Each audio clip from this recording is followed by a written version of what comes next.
In the autumn of 1892, in a quiet village outside London, there stood a small brick cottage covered with climbing roses. It was not the biggest house in the village, nor the richest, but many people believed it was the happiest. The cottage belonged to the Turner family. Thomas Turner worked as the village carpenter, and his wife, Margaret, made beautiful quilts and embroidered tablecloths that she sold at the local market.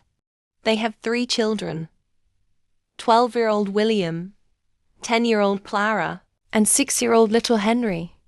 They did not have much money, but every evening laughter filled their home, and that was something no amount of wealth could buy.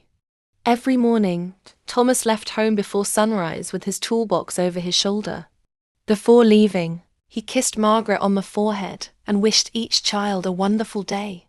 Margaret always prepared a simple breakfast of fresh bread, butter, and warm tea.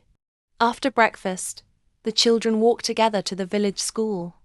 Their life followed the same peaceful routine every day, and everyone in the village admired the kindness of the Turner family.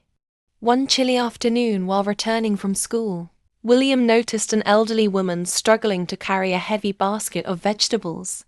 Without thinking twice, he ran over and offered to help. Clara and Henry followed him. Together they carried the basket all the way to the woman's cottage. The grateful woman smiled warmly.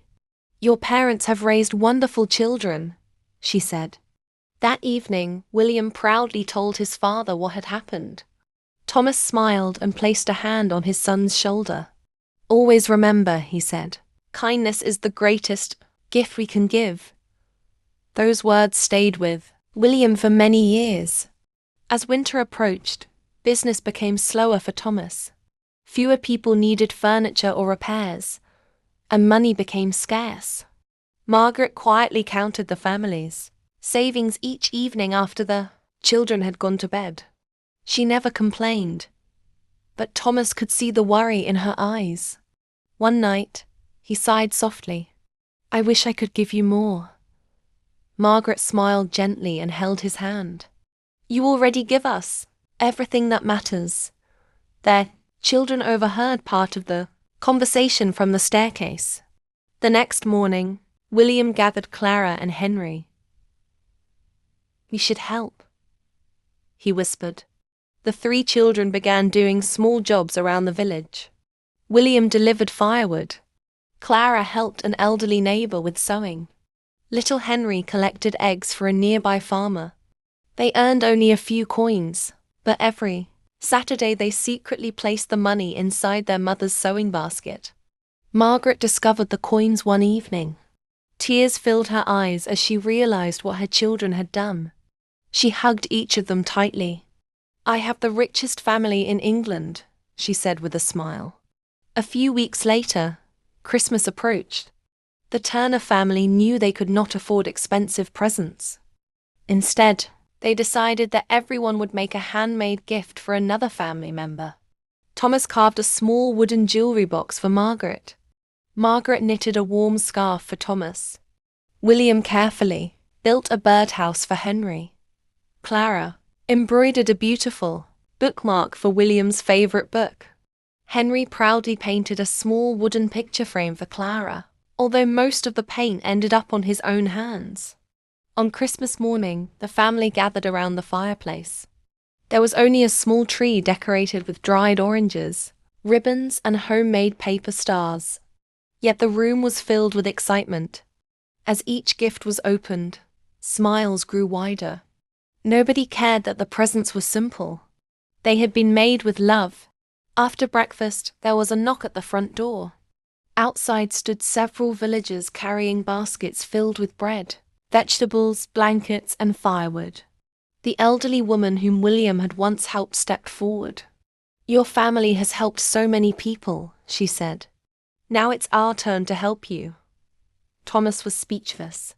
Margaret wiped away tears of gratitude. The children looked at one another with joyful surprise. That Christmas became the happiest they had ever known. Years passed, and the children grew older. William became a teacher because he wanted to help young people build better futures. Clara became a nurse, known throughout the county for her gentle care and kind heart. Henry followed in his father's footsteps and became a talented carpenter. Although each child eventually started a family of their own, they never forgot the lessons they had learned inside the little cottage, covered with roses.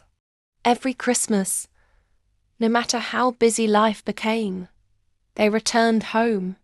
Thomas and Margaret would prepare the same simple meal, and everyone gathered around the same wooden table, where they had shared countless conversations.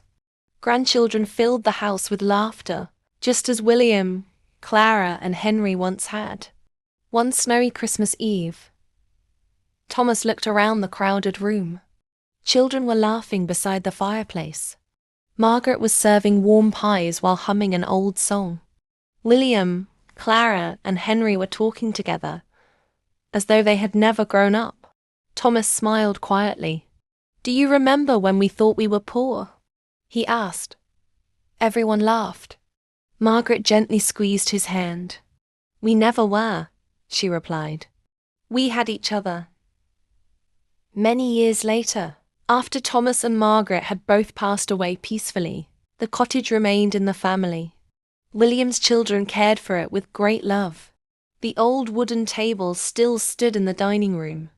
The fireplace still warmed the house every winter.